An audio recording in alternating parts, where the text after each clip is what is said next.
Welcome to Mason and Fricker's Eldritch Stories. My name is Mike Mason. Today's tale is about limbs.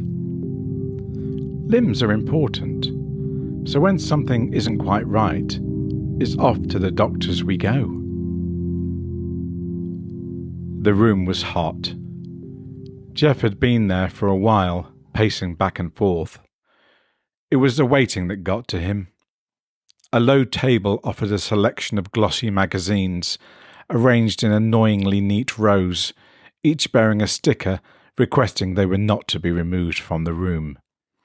He gazed across the titles. It was the whole range, cars to cookery. He turned hopefully as the door opened. Another man entered the room, glanced at the table, and took a seat. He then began staring at his phone. Jeff took note of how many arms the man had. No wonder he wasn't making eye contact. A buzzer sounded, short and harsh.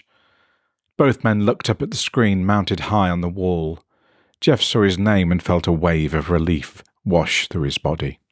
At last. Walking up the corridor, he arrived at room 3. Unsure whether to boldly enter or to knock, he settled for both. As he opened the door, a voice called out to welcome him in. "Mr. Watkins, take a seat. I'll be right with you." Jeff did as he was told. He looked at the walls, framed pictures, certificates, and a child's drawing. "Now, how can we help?" The woman's full attention was fixed on Jeff. He squirmed uneasily in the chair. "It's this arm, the new one. I'm not sure about it." She leaned forward. "How so?" A pen hovered. "It just don't feel right. I get shooting pains and at times it feels numb. Sometimes it wakes me up, in the middle of the night, moving about on its own." He looked on as the arm reached out to the desk, grabbed a pencil and started writing on the doctor's pad. "Try to calm yourself, Mr. Watkins.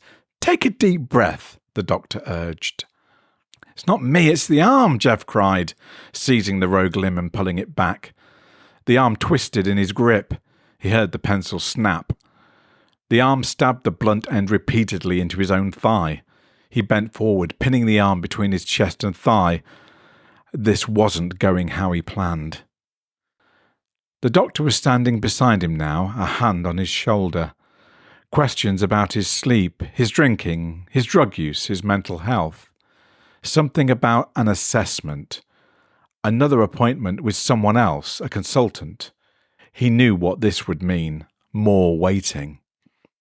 The doctor clearly hadn't understood about his arm. Doctors. What are they teaching them in medical school nowadays? A man isn't meant to have 3 fucking arms, is he? Jeff made his way home. He was conscious of people staring at him, probably wondering why he was bundled up in a winter coat in the middle of summer, but it was the one way he could conceal the arm. He could feel the sweat running down his face. Back home, Jeff sat at his kitchen table and poured himself a stiff drink. Maybe it was best just to let the arm do what it wanted. It liked writing. He watched as it picked up a black biro and began scribbling. It was words, but not in his handwriting. He found himself reading words about the emptiness, the void, the dark ocean depths. Some of the words he was unsure how to pronounce. The arm underlined those words, as if urging Jeff to sound them out. He tried to stand, but the arm held on to the table leg. Why fight it? He gave up and rested his head on one of his good forearms, letting the arm continue writing.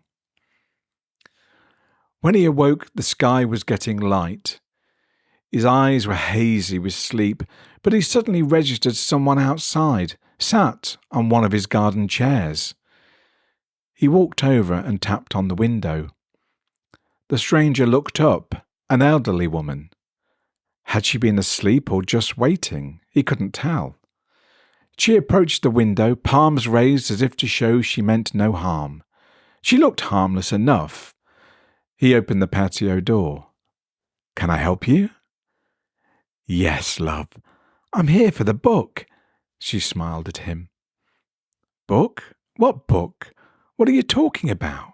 He frowned at her. "The one you've been writing." She pointed past him to the kitchen table. Jeff looked from her to the notepad and back again.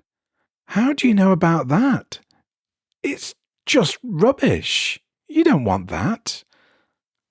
"I can pay you," she said, as she hastily reached into her purse and pulled out a wad of banknotes. "Take this for now. Call it a first installment."